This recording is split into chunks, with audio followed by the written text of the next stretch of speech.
ये है स्पेन, 5 करोड़ की आबादी वाला यूरोप का चौथा सबसे बड़ा कंट्री, जिसका करीबन 70% एरिया बिल्कुल खाली है। स्पेन की 90% पॉपुलेशन इधर मैड्रिड और ये रेड हाईलाइटेड कोस्टल एरियाज में रहती है, और ये बीच वाला येलो हाईलाइटेड एरिया बिल्कुल खाली है। मतलब 4.5 करोड़ लोग स्पेन के सिर्फ 30% एरिया पर रहते हैं। हालांकि स्पेन एक ऐसा कंट्री है जिसका क्लाइमेट और ज्योग्राफी कमाल है। यहाँ पर बीचेस हैं, घने जंगल हैं, पहाड़ हैं, डेजर्ट्स हैं, पर फिर भी लोग ऐसे अजीब तरीके से क्यों आबाद हैं? और ऐसा नहीं है कि इस येलो हाईलाइटेड एरिया में हमेशा से कोई नहीं रहता था, बल्कि कुछ साल पहले तो यहाँ बहुत से लोग आबाद थे। मगर अब अगर आप इस सेंट्रल और नॉर्दर्न पार्ट में जाएं, तो वहाँ आपको पूरे ऐसे गाँव मिलेंगे जहाँ खाली घर और बिल्डिंग्स हैं जो अब खंडर बन चुके हैं, क्योंकि वहाँ कोई नहीं रहता। लेकिन आखिर ऐसा क्यों है? स्पेन के इस अजीब से पॉपुलेशन पैटर्न का उसकी हिस्ट्री, उसकी पॉलिटिक्स, उसकी ज्योग्राफी और कुछ सोशल फैक्टर्स के साथ बहुत ही गहरा ताल्लुक है। आज की वीडियो में हम जानेंगे स्पेन के बारे में कुछ ऐसी चीजें जो शायद इससे पहले आपने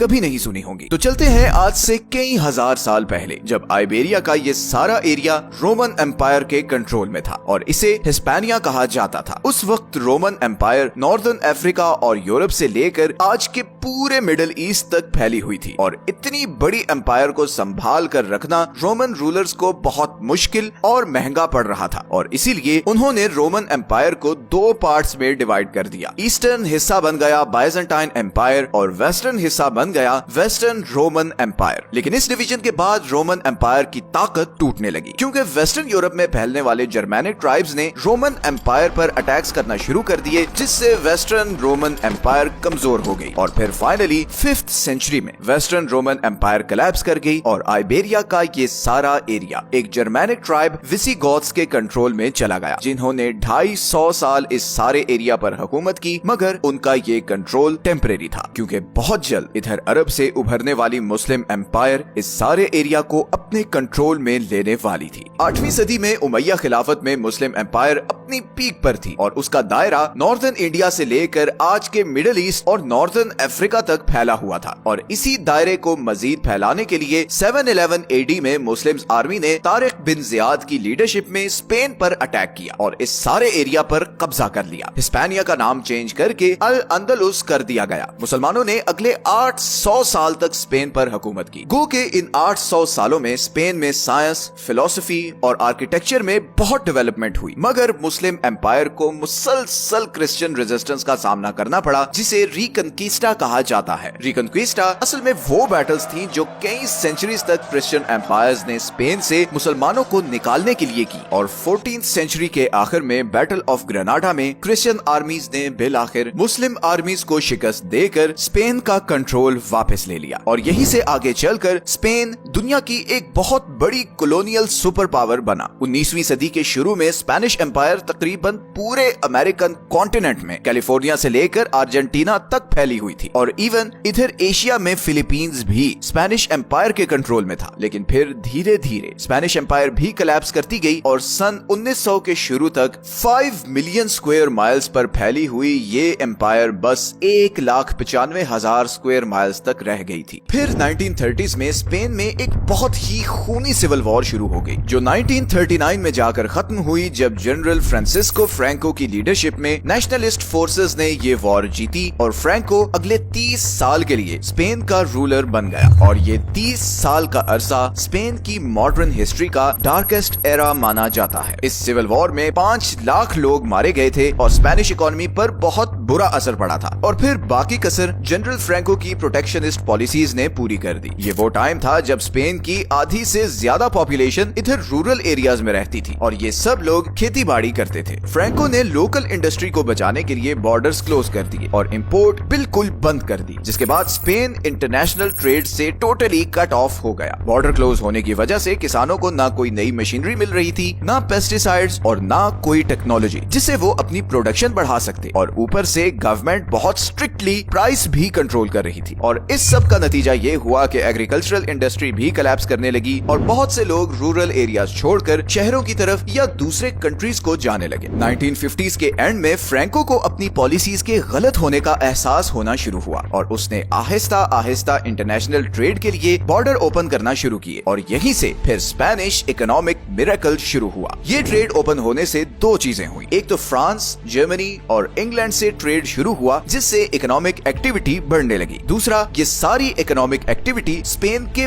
बड़े शहरों में हो रही थी। सारी बड़ी कंपनीज अर्बन एरियाज में थी। अब जहाँ कंपनीज होंगी वहाँ जॉब्स होंगी और जहाँ जॉब्स होंगी लोग वहीं जाकर रहेंगे और यही हुआ स्पेन के साथ। पहले एग्रीकल्चरल इंडस्ट्री कोलैप्स होने की वजह से लोग ये रूरल एरियाज छोड़ गए थे और अब शहरों में अच्छी अपॉर्चुनिटीज होने की वजह से लोग ये सेंट्रल एरियाज छोड़कर बड़े शहरों में जाने लगे जो ज्यादातर स्पेन की कोस्ट पर हैं। तो हिस्ट्री और पॉलिटिकल डिसीजंस तो एक वजह हो गए स्पेन के इस पॉपुलेशन पैटर्न की। दूसरा रीजन है स्पेन की ज्योग्राफी। स्पेन में बहुत ज्यादा पहाड़ हैं, इतने ज्यादा कि स्पेन यूरोप का दूसरा सबसे ज्यादा माउंटेनस कंट्री है। यहाँ पर 6 माउंटेन रेंजेस हैं। साउथ में बेटिक रेंज है, सेंटर में आइबेरियन और सेंट्रल रेंज है, नॉर्दर्न साइड पर कैंटेब्रियन और लियोन रेंज है और नॉर्थ ईस्ट पर फ्रांस और अंडोरा के बॉर्डर के साथ पिरेनीज माउंटेन रेंज है। स्पेन की नॉर्दर्न साइड लश ग्रीन है जबकि सदर्न साइड पर डेजर्ट्स हैं जहाँ का टेम्परेचर पूरे यूरोप में सबसे ज्यादा होता है और पिछले कुछ अरसे में क्लाइमेट चेंज का स्पेन पर बहुत ही बुरा असर पड़ा है। यूनाइटेड नेशंस के अकॉर्डिंग 74% स्पेन डेजर्टिफिकेशन के प्रोसेस में है जिसके नतीजे में स्पेन का 18% एरिया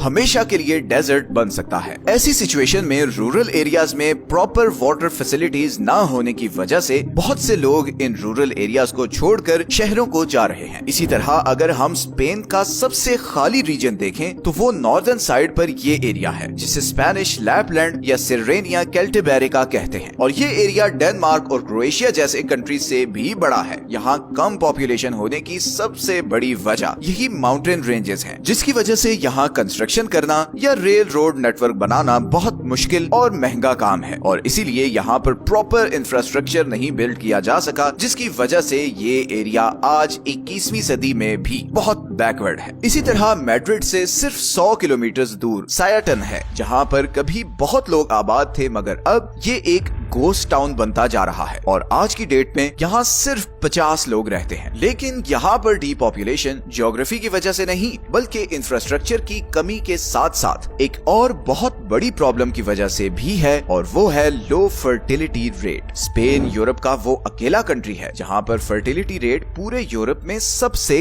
कम है। पिछले 5 सालों में स्पेन में बर्थ से ज्यादा डेथ्स हुई हैं। स्पेन का फर्टिलिटी रेट पिछले 50 सालों से मुसलसल गिर रहा है और इसकी सबसे बड़ी वजह है लोगों का सिंगल रहना और अनस्टेबल एम्प्लॉयमेंट अपॉर्चुनिटीज। अपनी फाइनेंशियल सिचुएशन बेहतर करते करते इन लोगों को इतना टाइम लग जाता है कि शादी की उम्र निकल जाती है। स्पेन में 10% माएँ 40 साल की उम्र में पहला बच्चा पैदा करती हैं और यही वजह है कि स्पेन में एवरेज बर्थ रेट 1.19 पर वुमेन है। मतलब ऑन एवरेज एक स्पेनिश औरत सिर्फ एक बच्चा पैदा करती है और NIH के डेटा के अकॉर्डिंग किसी भी कंट्री को अपनी पॉपुलेशन को सस्टेन करने के लिए कम से कम 2 चिल्ड्रन पर वुमेन का रेट चाहिए। स्टैटिस्टिक्स के अकॉर्डिंग अगर स्पेन का बर्थ रेट 2 तक नहीं पहुंचा तो 2040 तक Spain net negative population growth में चला जाएगा और उसे कम से कम 60 से 70 लाख इमिग्रेंट्स चाहिए होंगे पॉपुलेशन की इस कमी को पूरा करने के लिए। तो इस एम्प्टी एरिया की एक बहुत बड़ी वजह ये लो बर्थ रेट भी है जिसके लिए स्पेनिश गवर्नमेंट को कपल्स को बेनिफिट्स और ग्रांट्स देने होंगे और साथ ही में रूरल एरियाज में बेहतर इंफ्रास्ट्रक्चर भी पहुंचाना पड़ेगा। अदरवाइज स्पेन का ये पॉपुलेशन पैटर्न आने वाले टाइम में मजीद वर्स होता जाएगा बिकॉज एक तरफ न्यू जनरेशन नहीं पैदा हो रही और दूसरी तरफ जो जनरेशन अभी जिंदा है वो भी बेटर क्वालिटी ऑफ लाइफ के लिए दूसरे कंट्रीज का रुख कर रही है। एंड हु नोज दुनिया पर कई साल राज करने वाली इस स्पेनिश एम्पायर का आने वाले चंद सालों में क्या अंजाम होता है। ये हैं वो सारे सोर्सेज जहां से हमने इस वीडियो के लिए कंसल्ट किया है। We would request you guys again कि कमेंट्स में आप अपनी सजेशंस और फीडबैक्स जरूर दें। आपके कमेंट्स हमें मोटिवेशन के साथ साथ डायरेक्शन भी देते हैं। वीडियो अच्छी लगी है तो इसे लाइक और चैनल को सब्सक्राइब जरूर कर दें। मिलते हैं नेक्स्ट वीडियो में एक और इंटरेस्टिंग टॉपिक के साथ। अपना ख्याल रखें। अल्लाह हाफिज।